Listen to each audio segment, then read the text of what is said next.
and I don't mind making the speech without a teleprompter because the teleprompter is not working. I feel very happy to be up here with you, nevertheless, and that way you speak more from the heart. I can only say that whoever's operating this teleprompter is in big trouble.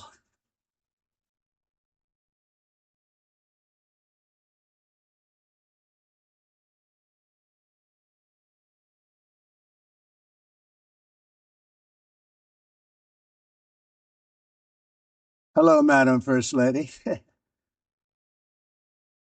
Thank you very much for being here.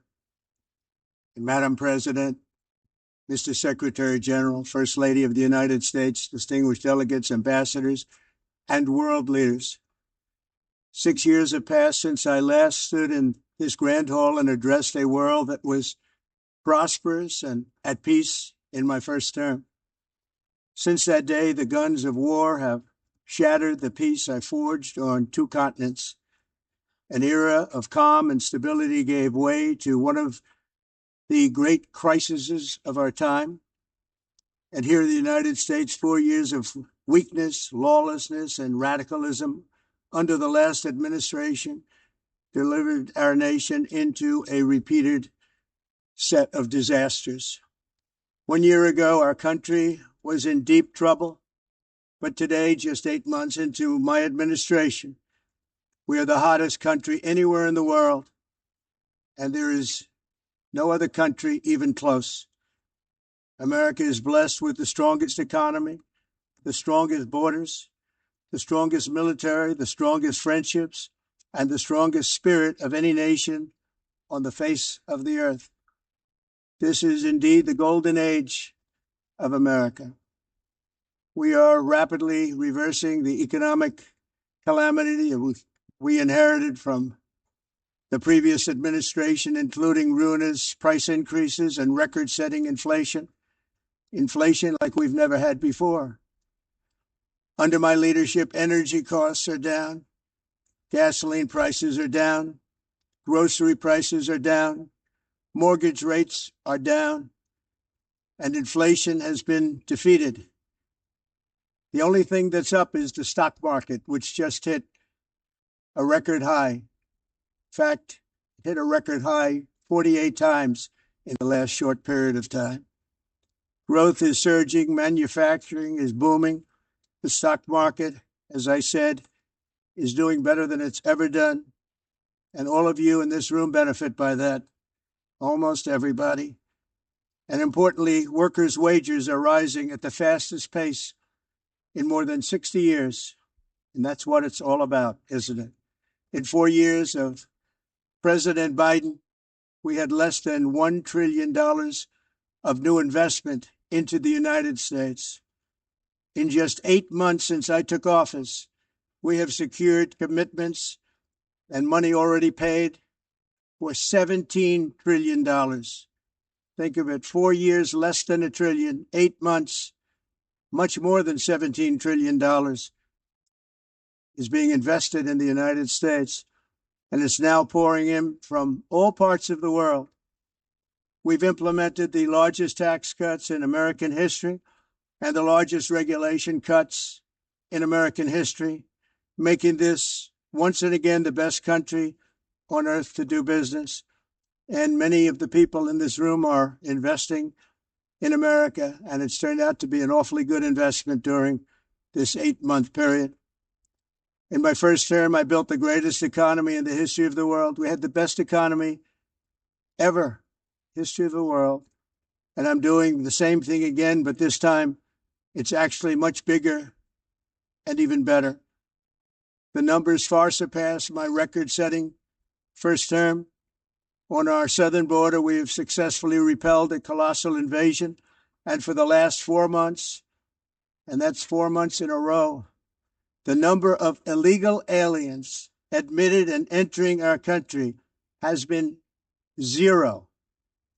Hard to believe, because if you look back just a year ago, it was millions and millions of people pouring in from all over the world, from prisons from mental institutions, drug dealers, all over the world they came.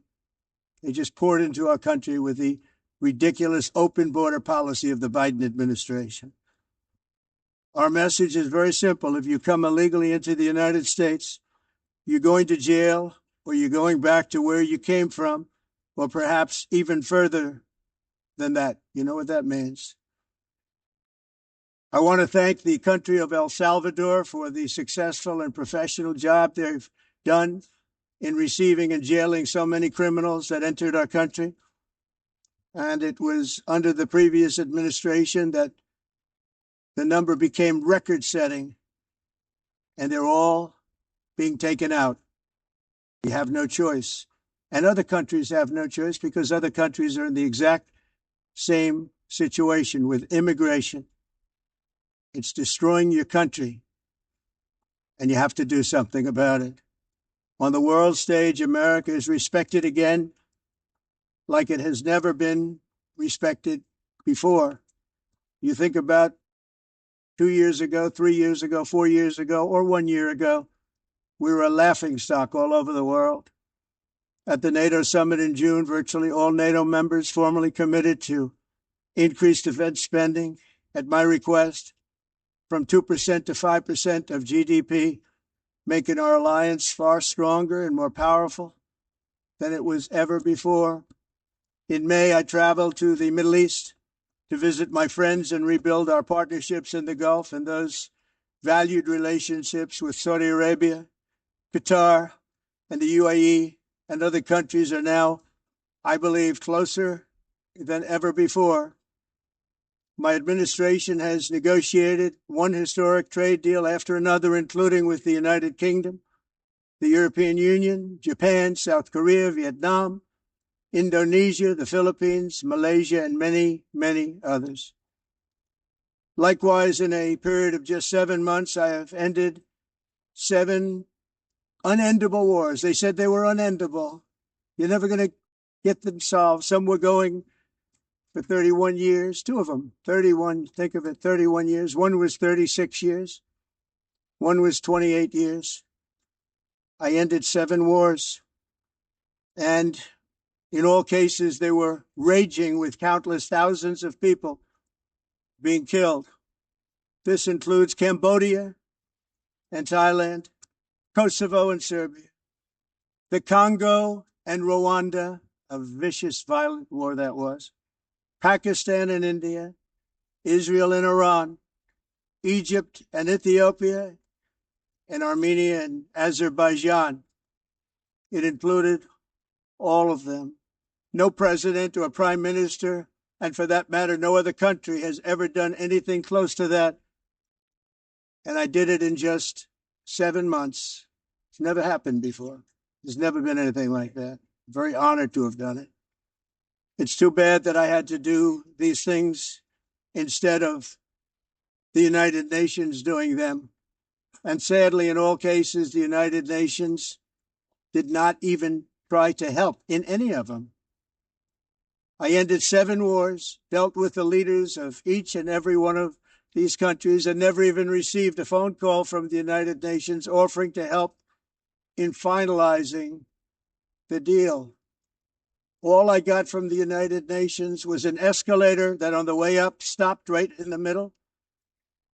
If the First Lady wasn't in great shape, she would have fallen. But she's in great shape. We're both in good shape. We both stood. And then a teleprompter that didn't work. These are the 2 things I got from the United Nations, a bad escalator and a bad teleprompter. Thank you very much. And by the way, it's working now. It just went on. Thank you. I think I should just do it the other way. It's easier. Thank you very much. I didn't think of it at the time because I was too busy working to save millions of lives. That is the saving and stopping of these wars. But later I realized that the United Nations wasn't there for us. They weren't there. I thought of it really after the fact, not during these negotiations, which were not easy. That being the case, what is the purpose of the United Nations? The UN has such tremendous potential. I've always said it. It has such tremendous, tremendous potential, but it's not even coming close to living up to that potential. For the most part, at least for now, all they seem to do is write a really strongly worded letter and then never follow that letter up.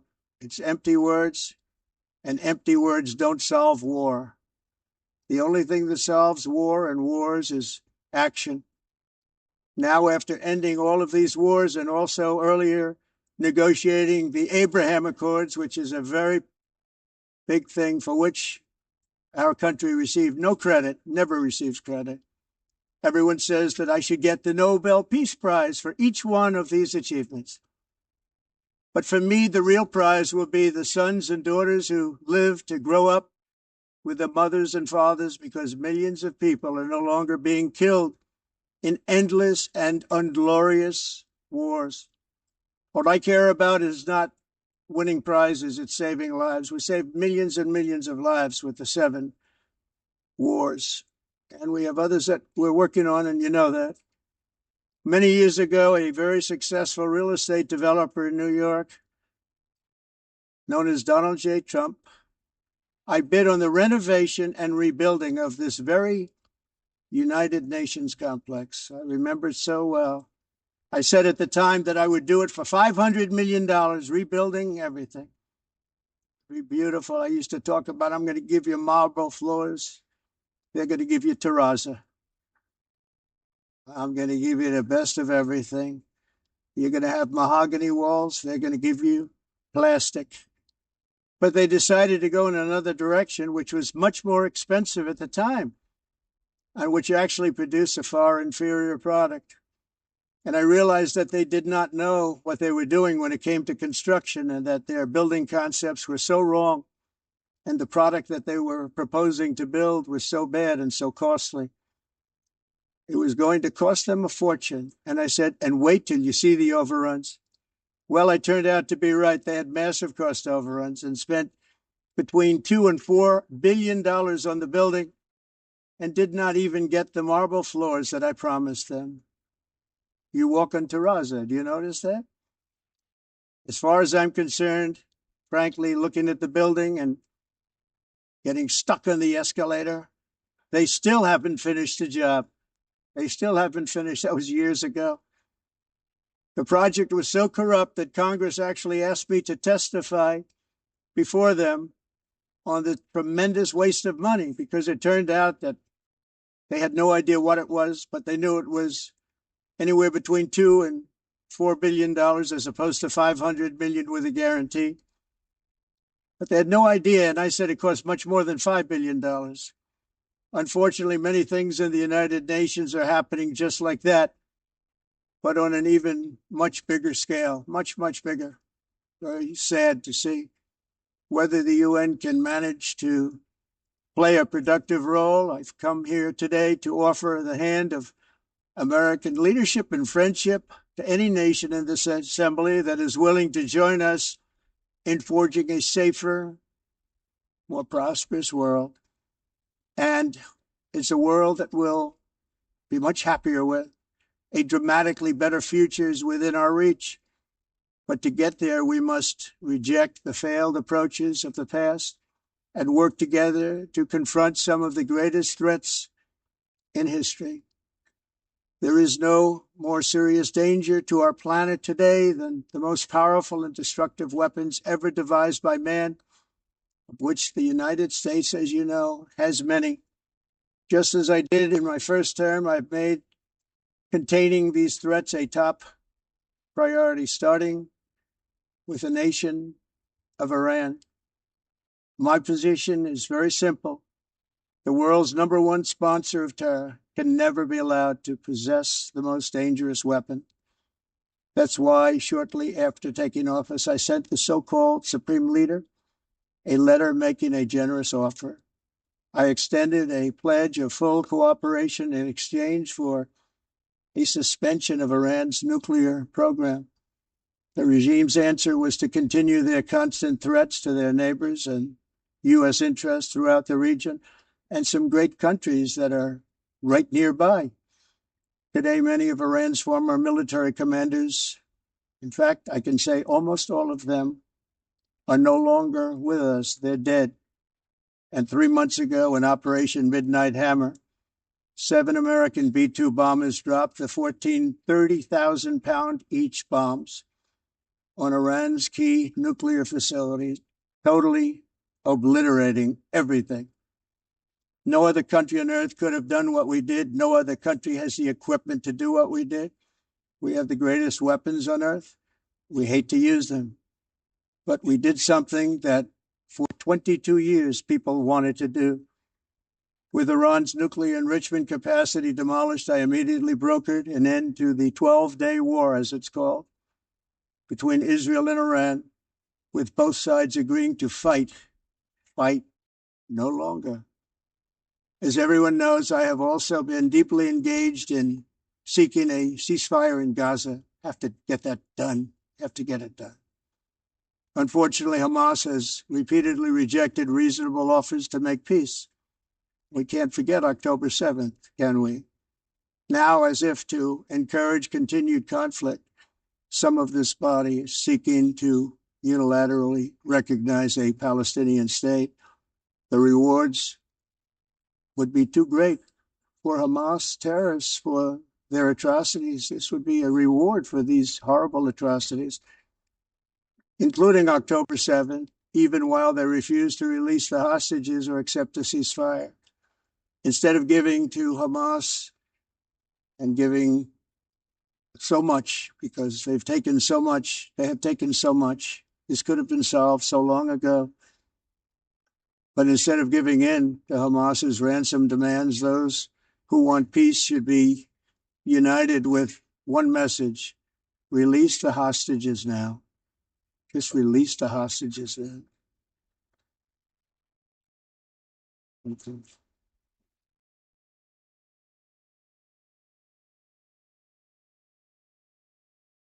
Thank you. As we have got to come together, and we will come together, got to get it done. We have to stop the war in Gaza immediately. We have to stop it. We have to get it done. We have to negotiate. Immediately have to negotiate peace. We got to get the hostages back. We want all 20 back. We don't want 2 and 4. As you know, I got, along with Steve Witkoff and others that helped us, Marco Rubio, we got most of them back. We were involved in all of them. But I always said the last 20 are going to be the hardest, and that's exactly what happened. We have to get them back now. We don't want to get back 2, and then another 2, and then 1, and then 3. Have this process. No, we want them all back, and we want the actually 38 dead bodies back too. Those parents came to me, and they want them back, and they want them back very quickly and very badly, as though they were alive. They want them. They want them every bit as much as if their son or daughter were alive. I've also been working relentlessly, stopping the killing in Ukraine. I thought that would be, of the 7 wars that I stopped, I thought that would be the easiest because of my relationship with President Putin, which had always been a good one. I thought that was going to be the easiest one. But, in war, you never know what's going to happen. There are always lots of surprises, both good and bad. Everyone thought Russia would win this war in 3 days, but it didn't work out that way. It was supposed to be just a quick little skirmish. It's not making Russia look good. It's making them look bad. No matter what happens from here on out, this was something that should have taken a matter of days, certainly less than a week. And they've been fighting for 3.5 years and killing anywhere from 5,000 to 7,000 young soldiers, mostly soldiers, on both sides, every single week, from 5,000 to 7,000 dead young people, and some in cities, much smaller numbers, where rockets are shot, where drones are dropped. This war would never have started if I were president. This was a war that should have never happened. It shows you what leadership is, what bad leadership can do to a country. Look what happened to the United States, and look where we are right now in just a short period of time. The only question now is how many more lives will be needlessly lost on both sides. China and India are the primary funders of the ongoing war by continuing to purchase Russian oil. but inexcusably, even NATO countries have not cut off much Russian energy and Russian energy products, which, as you know, I found out about 2 weeks ago, and I wasn't happy. Think of it. They're funding the war against themselves. Who the hell ever heard of that one? In the event that Russia is not ready to make a deal to end the war, then the United States is fully prepared to impose a very strong round of powerful tariffs, which would stop the bloodshed, I believe, very quickly. But for those tariffs to be effective, European nations, all of you are gathered here right now, would have to join us in adopting the exact same measures. You're much closer to the city. We have an ocean in between. You're right there. And Europe has to step it up. They can't be doing what they're doing. They're buying oil and gas from Russia while they're fighting Russia. It's embarrassing to them. And it was very embarrassing to them when I found out about it, I can tell you that. But they have to immediately cease all energy purchases from Russia. Otherwise, we're all wasting a lot of time. So I'm ready to discuss this. We're going to discuss it today with the European nations, all gathered here. I'm sure they're thrilled to hear me speak about it, but that's the way it is. I like to speak my mind and speak the truth. As we seek to reduce the threat of dangerous weapons today, I'm also calling on every nation to join us in ending the development of biological weapons once and for all. And biological is terrible, and nuclear is even beyond, and we include nuclear in that.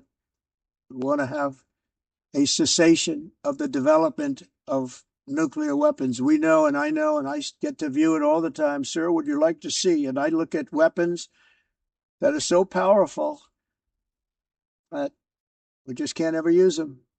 If we ever use them, the world literally might come to an end. There would be no United Nations to be talking about. There would be no nothing. Just a few years ago, reckless experiments overseas gave us a devastating global pandemic. Yet despite that worldwide catastrophe, many countries are continuing extremely risky research into bioweapons and man-made pathogens. This is unbelievably dangerous. To prevent potential disasters, I'm announcing today that my administration will lead an international effort to enforce biological weapons convention, which is going to be meeting with the top leaders of the world by pioneering an AI verification system that everyone can trust. Hopefully, the UN can play a constructive role, and it will also be one of the early projects under AI. Let's see how good it is, because a lot of people are saying it could be one of the great things ever, but it also can be dangerous, but it can be put to tremendous use and tremendous good, and this would be an example of that. Not only is the UN not solving the problems it should, too often, it's actually creating new problems for us to solve. The best example is the number one political issue of our time, the crisis of uncontrolled migration. It's uncontrolled. Your countries are being ruined. The United Nations is funding an assault on Western countries and their borders. In 2024, the UN budgeted $372 million in cash assistance to support an estimated 624,000 migrants journeying into the United States. Think of that. The UN is supporting people that are illegally coming into the United States, and then we have to get them out. The UN also provided food, shelter, transportation, and debit cards to illegal aliens. Can you believe that? On the way to infiltrate our southern border. Millions of people came through that southern border. Just a year ago, millions and millions of people were pouring in, 25 million altogether over the 4 years of the incompetent Biden administration. And now we have it stopped, totally stopped. In fact, they're not even coming anymore because they know they can't get through. But what took place is totally unacceptable. The UN is supposed to stop invasions, not create them and not finance them. In the United States, we reject the idea that mass numbers of people from foreign lands can be permitted to travel halfway around the world, trample our borders, violate our sovereignty, cause unmitigated crime, and deplete our social safety net. We have reasserted that America belongs to the American people, and I encourage all countries to take their own stand in defense of their citizens as well. You have to do that because I see it.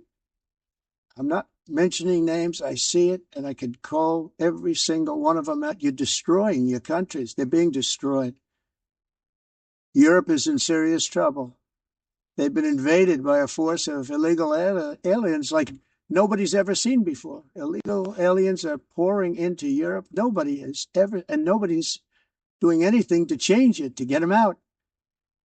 It's not sustainable. And because they choose to be politically correct, they're doing just absolutely nothing about it. I have to say, I look at London, where you have a terrible mayor, terrible, terrible mayor. And it's been so changed, so changed. Now they want to go to Sharia law. But you're in a different country. You can't do that. Both the immigration and their suicidal energy ideas will be the death of Western Europe if something is not done immediately. This cannot be sustained.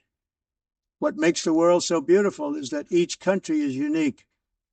But to stay this way, every sovereign nation must have the right to control their own borders. You have the right to control your borders, as we do now, and to limit the sheer numbers of migrants entering their countries and paid for by the people of that nation that were there and that built that particular nation at the time.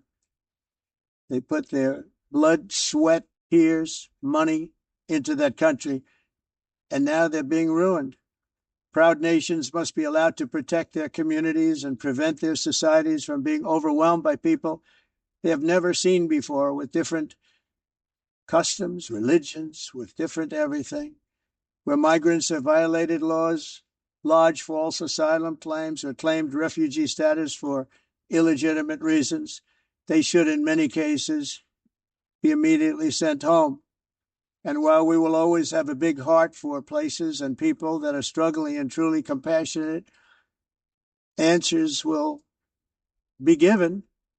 We have to solve the problem, and we have to solve it in their countries, not create new problems in our countries. And we are very helpful to a lot of countries that are just not able to send their people anymore. They used to send them to us in caravans of 25, 30,000 people each. These massive caravans of people pouring into our country, totally unchecked and unvetted. But not anymore. According to the Council of Europe in 2024, almost 50% of inmates in German prisons were foreign nationals or migrants. In Austria, the number was 53% of the people in prisons were from places that weren't from where they are now. In Greece, the number was 54%. And in Switzerland, beautiful Switzerland, 72% of the people in prisons are from outside of Switzerland. When your prisons are filled with so-called asylum seekers who repaid kindness, and that's what they did, they repaid kindness with crime, it's time to end the failed experiment of open borders. You have to end it now. I can tell you. I'm really good at this stuff. Your countries are going to hell. In America, we've taken bold action to swiftly shut down uncontrolled migration. Once we started detaining and deporting everyone who crossed the border and removing illegal aliens from the United States, they simply stopped coming. They're not coming anymore. We're getting a lot of credit, but they're not coming anymore. This was a humanitarian act for all involved, because on the trips up, thousands of people a week were dying. Women were being raped. Nobody's ever seen anything like it. Raped, horribly beaten, raped. On the trip up, the journey up, it was a long walk. It was a long, arduous journey, indeed. And it was also a historic victory against human trafficking throughout the region. What we did was a victory, and we saved so many lives of people that wouldn't make the journey. That journey was loaded up with death. Loaded up with death. Dead bodies all along the roads of jungles. To get up, they go through jungles, they go through areas so hot you couldn't breathe. They were dying of suffocation. Areas so hot that you couldn't breathe. Dead bodies all over.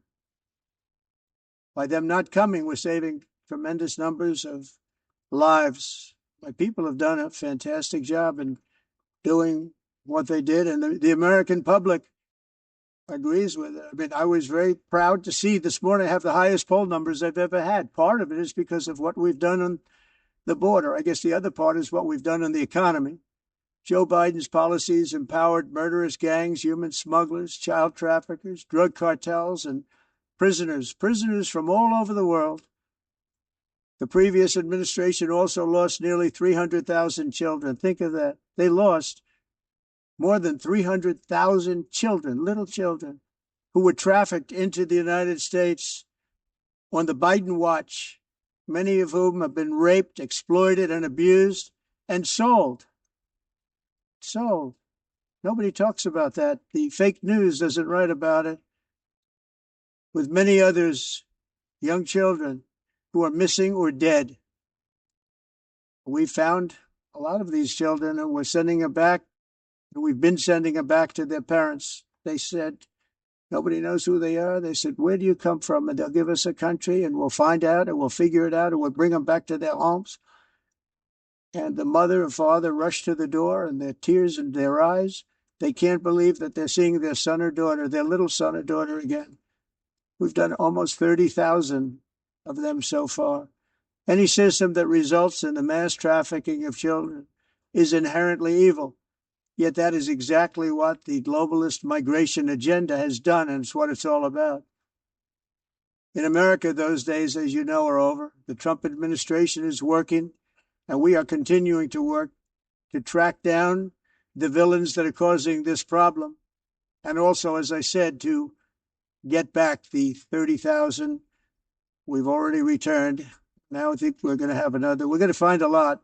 You're not going to find all of them. 300, more than 300,000.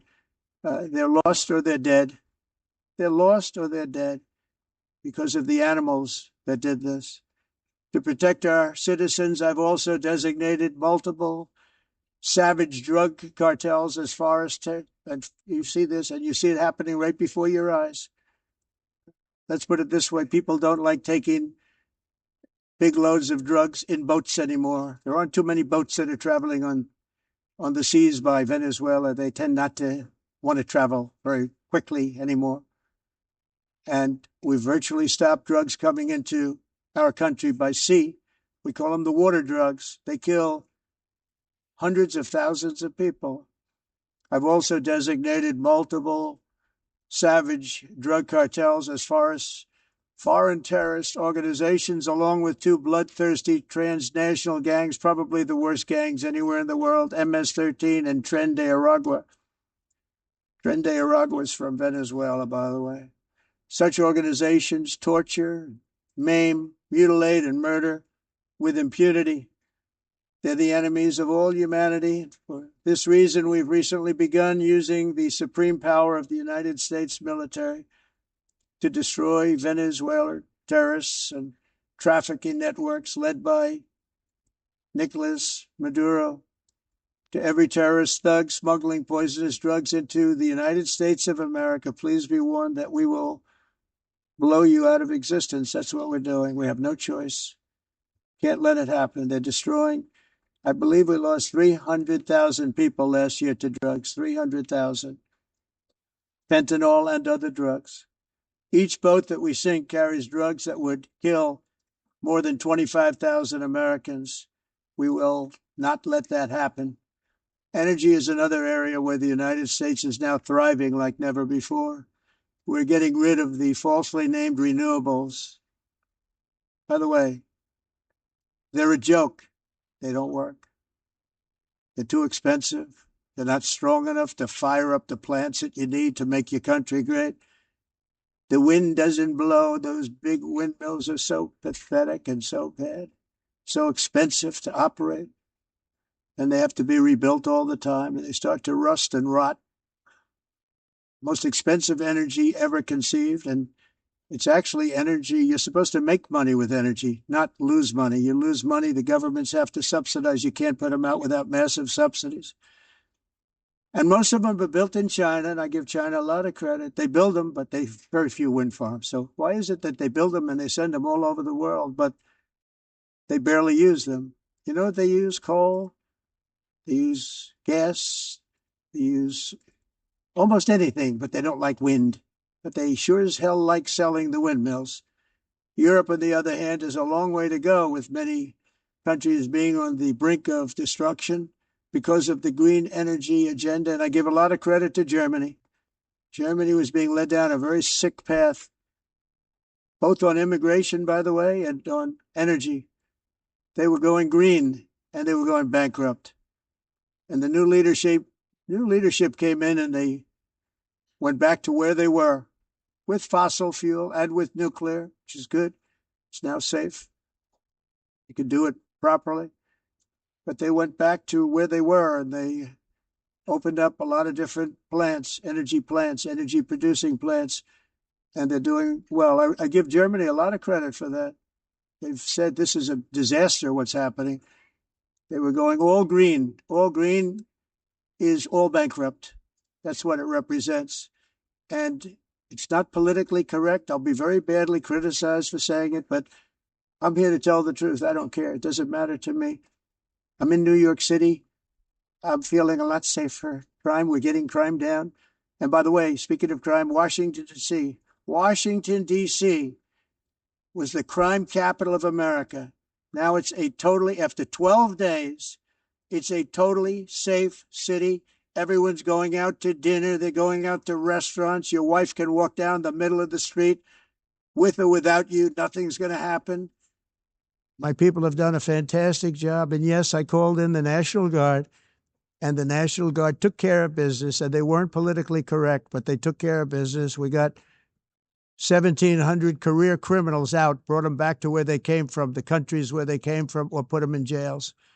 Washington, D.C. is now a totally safe city again, and I welcome you to come. In fact, we'll have dinner together at a local restaurant, and we'll be able to walk. We don't have to go by an armor-plated vehicle. We'll walk right over there from the White House. They've given up their powerful edge, a lot of the countries that we're talking about, in oil and gas, such as essentially closing the great North Sea oil. Oh, the North Sea, I know it so well. Aberdeen was the oil capital of Europe, and there's tremendous oil that hasn't been found in the North Sea. Tremendous oil. And I was with the Prime Minister I respect and like a lot, and I said, you're sitting with the greatest asset. They essentially closed it by making it so highly taxed that no developer, no oil company can go there. They have tremendous oil left, and more importantly, they have tremendous oil that hasn't even been found yet. And what a tremendous asset for the United Kingdom. And I hope the Prime Minister is listening, because I told it to him 3 days in a row. That's all he heard. North Sea oil, North Sea, because I want to see them do well. I want to stop seeing them ruining that beautiful Scottish and English countryside with windmills and massive solar panels that go 7 miles by 7 miles, taking away farmland. But we're not letting this happen in America. In 1982, the executive director of the United Nations Environmental Program predicted that by the year 2000, climate change would cause a global catastrophe. He said that it will be irreversible, as any nuclear holocaust would be. This is what they said at the United Nations. What happened? Here we are. Another UN official stated in 1989 that within a decade, entire nations could be wiped off the map by global warming. Not happening. You know, it used to be global cooling. If you look back years ago in the 1920s and the 1930s, they said global cooling will kill the world. We have to do something. Then they said global warming will kill the world. But then it started getting cooler. So now they could just call it climate change, because that way they can't miss. It's climate change. Because if it goes higher or lower, whatever the hell happens, there's climate change. It's the greatest con job ever perpetrated on the world, in my opinion. Climate change, no matter what happens, you're involved in that. No more global warming, no more global cooling. All of these predictions made by the United Nations and many others, often for bad reasons, were wrong. They were made by stupid people that have cost their countries fortunes and given those same countries no chance for success. If you don't get away from this green scam, your country is going to fail. And I'm really good at predicting things, you know. They actually said during the campaign they had a hat, the best-selling hat. Trump was right about everything. And I don't say that in a braggadocious way, but it's true. I've been right about everything. And I'm telling you that if you don't get away from the green energy scam, your country is going to fail. And if you don't stop people that you've never seen before, that you have nothing in common with, your country is going to fail. I'm the president of the United States, but I worry about Europe. I love Europe. I love the people of Europe. And I hate to see it being devastated by energy and immigration. This double-tailed monster destroys everything in its wake, and they cannot let that happen any longer. You're doing it because you want to be nice. You want to be politically correct, and you're destroying your heritage. They must take control strongly and immediately of the unmitigated immigration disaster and the fake energy catastrophe before it's too late. The carbon footprint is a hoax made up by people with evil intentions, and they're heading down a path of total destruction. You know, the carbon footprint was a big, big thing a few years ago. I remember hearing about the carbon footprint, and then President Obama would get into Air Force One, a massive Boeing 747, and not a new one, an old one with old engines that spew everything into the atmosphere. He'd talk about the carbon footprint, we must do so. Then he'd get in and he'd fly from Washington to Hawaii to play a round of golf. And then he'd get back onto that big, beautiful plane and he'd fly back and he'd talk about, again, global warming and the carbon footprint. It's a con job. At extreme cost and expense, Europe reduced its own carbon footprint by 37%. Think of that. Congratulations, Europe. Great job. It cost yourself a lot of jobs, a lot of factories closed, but you reduced the carbon footprint by 37%. However, for all of that sacrifice and much more, it's been totally wiped out and then some by a global increase of 54%. Much of it coming from China and other countries that are thriving around China, which now produces more CO2 than all the other developed nations in the world. So all of these countries are working so hard on the carbon footprint, which is nonsense, by the way. It's nonsense. You know, it's interesting. In the United States, we have still radicalized environmentalists, and they want the factories to stop. Everything should stop. No more cows. We don't want cows anymore. I guess they want to kill all the cows. They want to do things that are just unbelievable, and you have it too. But, you know, we have a border, strong, and we have a shape, and that shape doesn't just go straight up. That shape is amorphous when it comes to the atmosphere. And if we had the most clean air, and I think we do, we have very clean air. We have the cleanest air we've had in many, many years. But the problem is that other countries, like China, which has air that's a little bit rough, it blows. And no matter what you're doing down here, the air up here tends to get very dirty because it comes in from other countries where their air isn't so clean. And the environmentalists refuse to acknowledge that. Same thing with garbage. In Asia, they dump much of their garbage right into the ocean. And over about a 1 week and 2 week journey, it flows right past Los Angeles. You've seen it.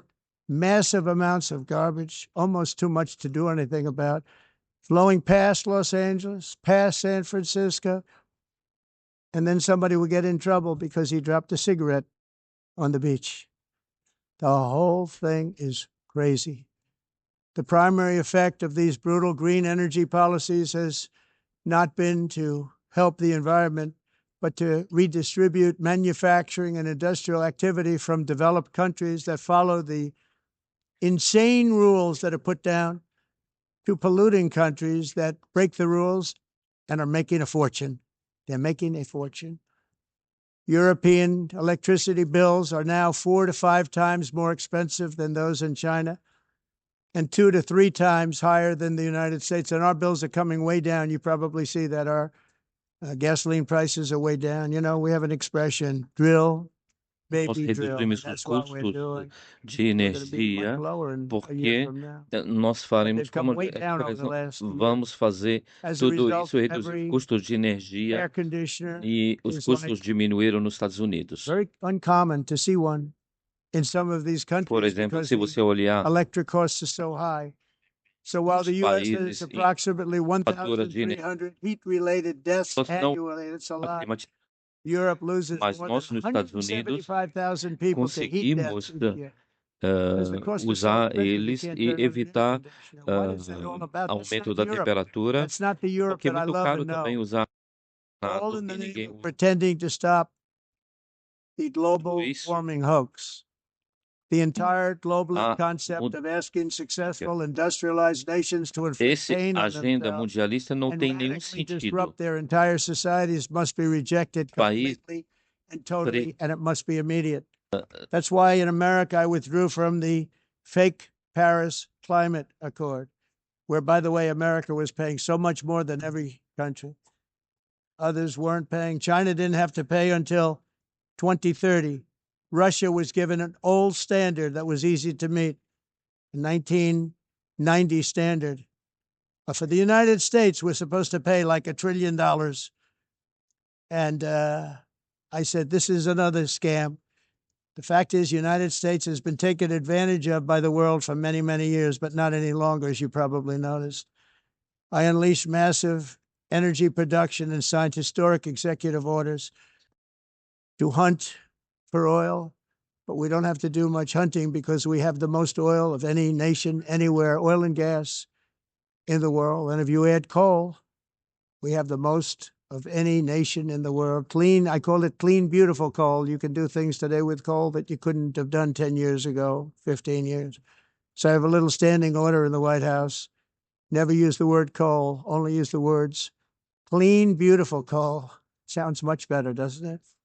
But we stand ready to provide any country with abundant, affordable energy supplies if you need them, when most of you do. We're proudly exporting energy all over the world. We're now the largest exporter. In the United States, we want trade and robust commerce with all nations, everybody. We want to help nations. We're going to help nations. But it must also be fair and reciprocal. The challenge with trade is much the same with climate. The countries that followed the rules, and all their factories have been plundered.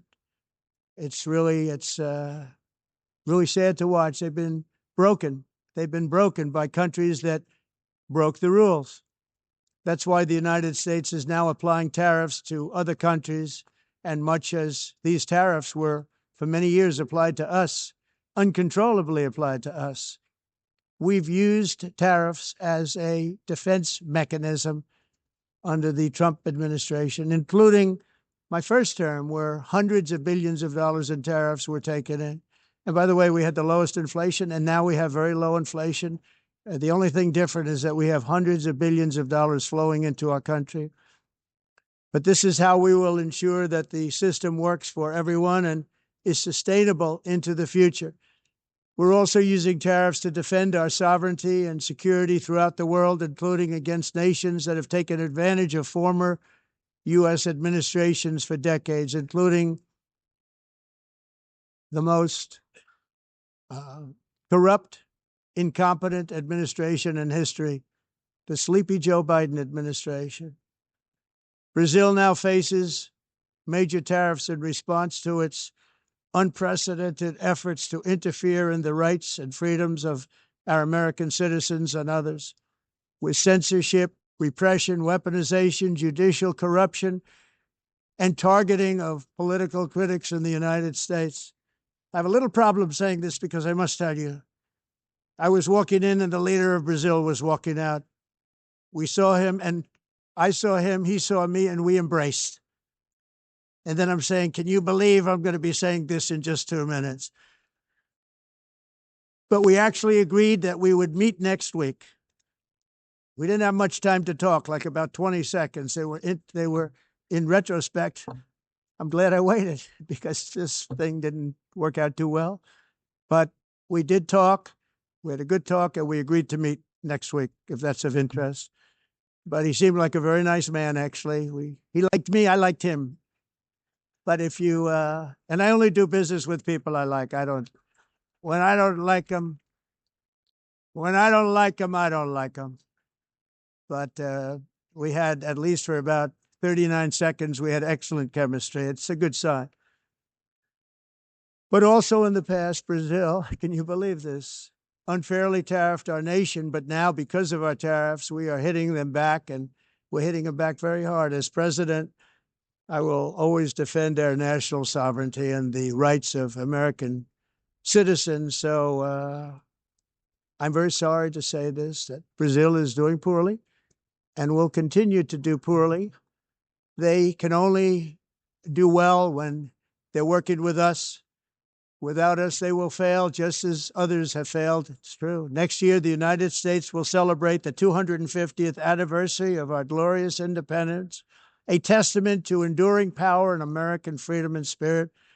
We will also be proudly hosting the 2026 FIFA World Cup, and shortly thereafter, the 2028 Olympics, which is going to be very exciting. I hope you all come. I hope that countless people from all over the globe will take part of these will be great celebrations of liberty and human achievement, and that together we all can rejoice in the miracles of history that began in July 4th, 1776, when we founded the light to all nations. And it's something really that an amazing thing came out of that date. It's called the United States of America. In honor of this momentous anniversary, I hope that all countries who find inspiration in our example will join us in renewing our commitment and values, and those values really that we hold so dear. Together, let us defend free speech and free expression. Let us protect religious liberty, including for the most persecuted religion on the planet today. It's called Christianity. And let us safeguard our sovereignty and cherish qualities that have made each of our nations so special, incredible, and extraordinary. In closing, I just want to repeat that immigration and the high cost of so-called green renewable energy is destroying a large part of the free world and a large part of our planet.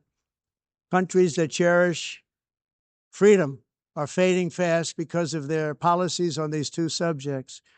You need strong borders and traditional energy sources if you are going to be great again.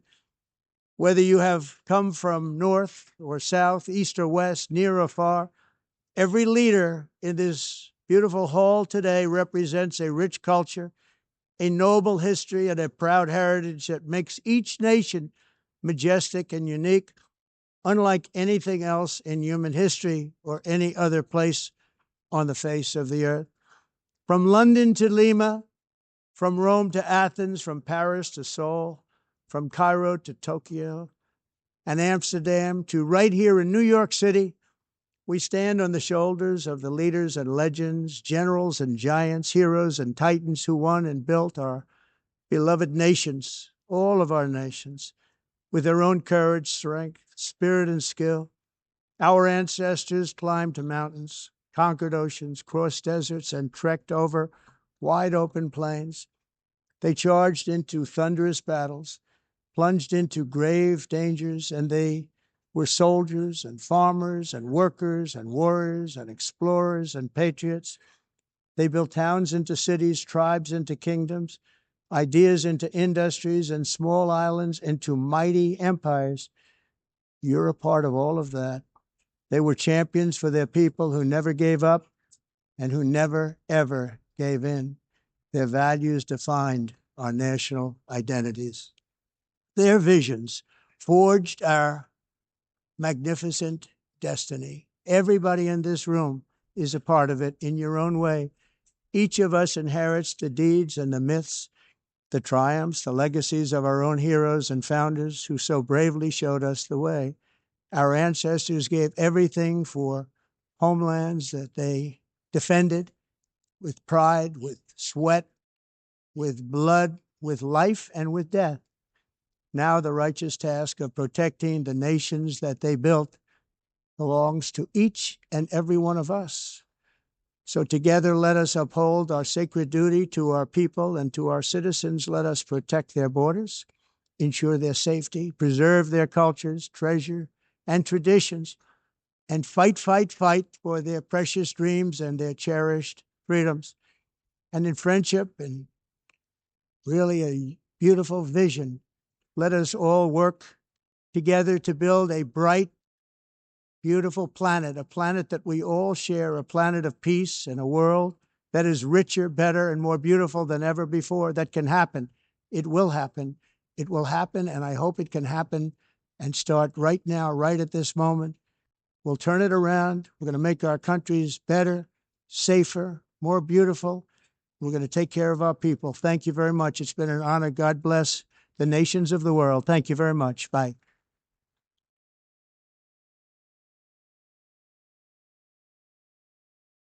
Thank you.